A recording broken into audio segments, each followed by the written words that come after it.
प्रिय भाई बहनों, आज हम सभी इस वीडियो में कक्षा 7 सामाजिक विषय में भूगोल पाठ के अंतर्गत पाठ 3 की चर्चा करेंगे, जिसका शीर्षक है हमारी बदलती पृथ्वी।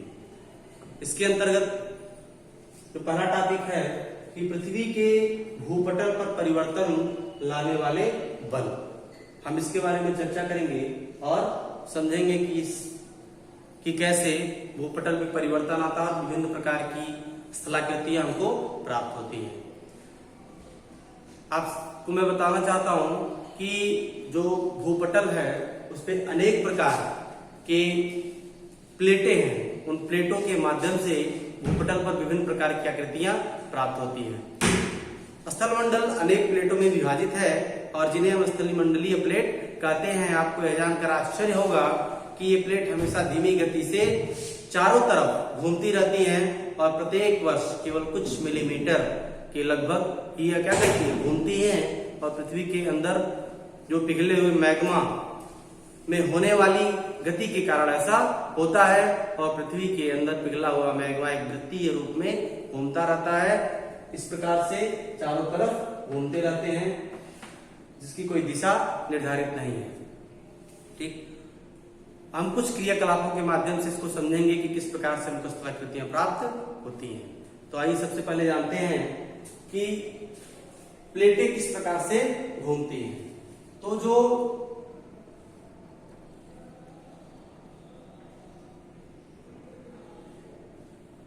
कुछ इस प्रकार से पृथ्वी के अंदर जो प्लेटें हैं वह फैली हुई है। ये एक दूसरे से सटी हुई है और जब यह घूमती है तो घूमने के बाद इसमें ये 3 तरीके की गतियां करती हैं। 3 तरीके की गतियां करती हैं। वह कौन कौन सी गति है? जो पहली गति है पृथ्वी की आंतरिक गति।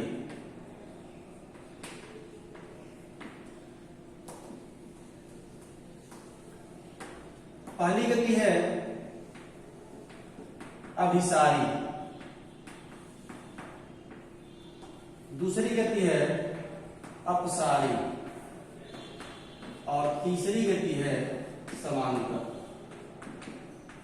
ये 3 प्रकार की गतियां पृथ्वी के अंदर होती हैं। इसी के फलस्वरूप हमको विभिन्न प्रकार की स्थलाकृतियां प्राप्त होती हैं।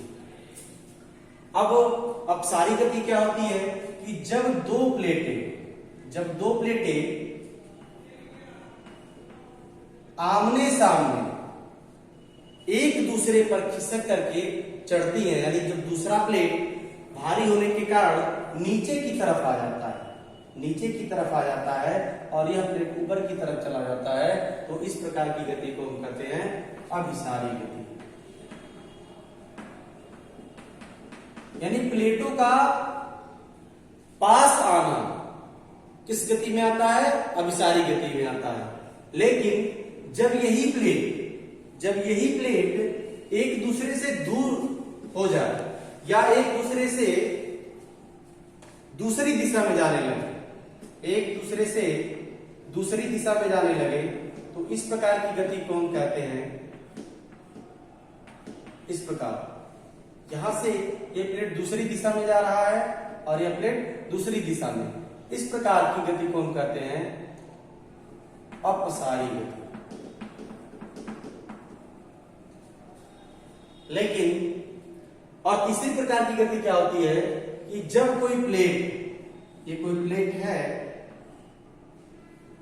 और यह एक दूसरे पर खिसक करके एक विपरीत दिशा में चला जाए, तो इस प्रकार की गति को कहते हैं हम समांतर गति। इसी गति के कारण विभिन्न प्रकार का रूपों को प्राप्त होता है। और यह क्यों होता है? क्योंकि पृथ्वी पर गति लाने के लिए आप जानते हैं कहीं पर भी गति लाने के लिए बल की आवश्यकता होती है और उसी बल के बारे में हम चर्चा करेंगे। इसको कहते हैं पृथ्वी के भूपटल पर परिवर्तन लाने वाले बल। अब पृथ्वी पर के भूपटल पर परिवर्तन लाने वाले जो बल हैं वह 2 प्रकार के होते हैं। पहला होता है अंतर्जनित बल और दूसरा होता है बहिर्जनित बल। अंतर्जनित बल क्या होता है कि जो पृथ्वी के अंदर परिवर्तन लाने वाले कारक सम्मिलित होते हैं उसको कहते हैं हम अंतर्जनित बल। ठीक, अंतर्जनित बल के अंतर्गत आता है, एक आता है आकस्मिक बल और दूसरा है पटल विरूपणी बल। पटल पर परिवर्तन लाने वाले कारक या जो बल होते हैं उसको पटल विरूपणी बल कहते हैं। आकस्मिक बल क्या होता है? आकस्मिक बल के कारण या तुरंत कोई परिवर्तन आ जाए, यानी आकस्मिक यानी अकस्मात ही कोई परिवर्तन आ जाए उसको कहते हैं आकस्मिक बल। जिसमें आता है ज्वालामुखी का उद्गार, भूकंप का आना या भूस्खलन का होना। आप देखते हैं कि ज्वालामुखी का जो आता है वह तुरंत जब प्लेटें एक दूसरे पर खिसक जाती है और उसके अंदर उसके बाद यहां से जो मैग्मा ऊपर की तरफ निकलता है, मैग्मा निकलता है, उसको हम कहते हैं ज्वालामुखी का उद्गार होना और यह आकस्मिक बल के अंतर्गत आता है। दूसरा है भूकंप का आना। जब यही प्लेटें बहुत ही कम दूरी में एक दूसरे पे खिसकती हैं तब वहां पर क्या आता है? कंपन होता है, जिसको हम कहते हैं भूकंप का आना और यह त्वरित क्रिया के अंतर्गत आती है। भूस्खलन की जब पृथ्वी के अंदर कोई बाहरी परत जाकर के नीचे की तरफ धंस जाती है और धंसने के बाद और कुछ भाग ऊपर उठ जाता है, कुछ भाग नीचे की तरफ धंस जाता है तो उसको कहते हैं हम भूस्खलन। दूसरा जो बल आता है पटल विरूपणी बल।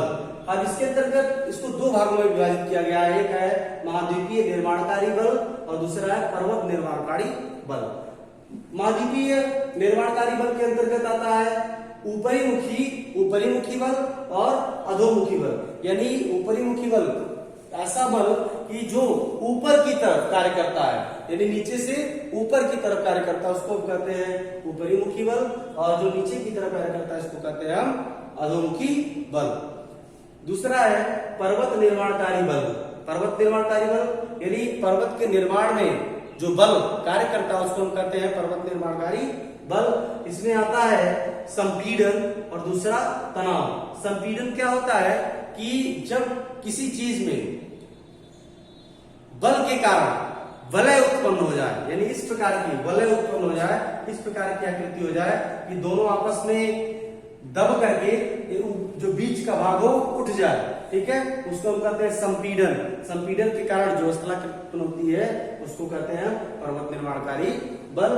और दूसरा है तनाव यानी भ्रंश, यानी बहुत ज्यादा टेंशन, तनाव होने के बाद जब कोई प्लेट टूट जाती है, ये कोई प्लेट है और यहां से क्या हो टूट जाए, दोनों आपस में टूट करके अलग हो जाए, इस प्रकार के बल को कहते हैं हम तनावकारी बल और जो पर्वत निर्माणकारी बल के अंतर्गत आता है। अब इसके अंतर्गत दूसरा जो बल था बहिर्जात बल। आप देखते हैं कि बहुत सारे जो भूपटल क्रस्ट पर बहुत सारी ऐसी चीज वस्तुएं हैं जो क्या होती है अपने ही स्थान पर टूट जाना, टूट करके वहीं रुक जाना, उसको हम कहते हैं अपक्षय। और बहिर्जात बल के कारण जब वही टूटा हुआ पदार्थ बहिर्जात बल के कारण क्या हो अपर्दित होने लगे, यानी वहां से हट करके दूसरे स्थान पर जाने लगे, ऐसी चीजों को कहते हैं हम अपर्दन। यानी जो पृथ्वी के भूपटल पर परिवर्तन लाने वाले बल है और दो प्रकार के होते हैं, बहिर्जात बल और अंतर्जात बल, जिसके कारण विभिन्न प्रकार की स्थलाकृतियां हमको प्राप्त होती हैं। धन्यवाद। अगली क्लास में हम अगले टॉपिक की चर्चा करेंगे।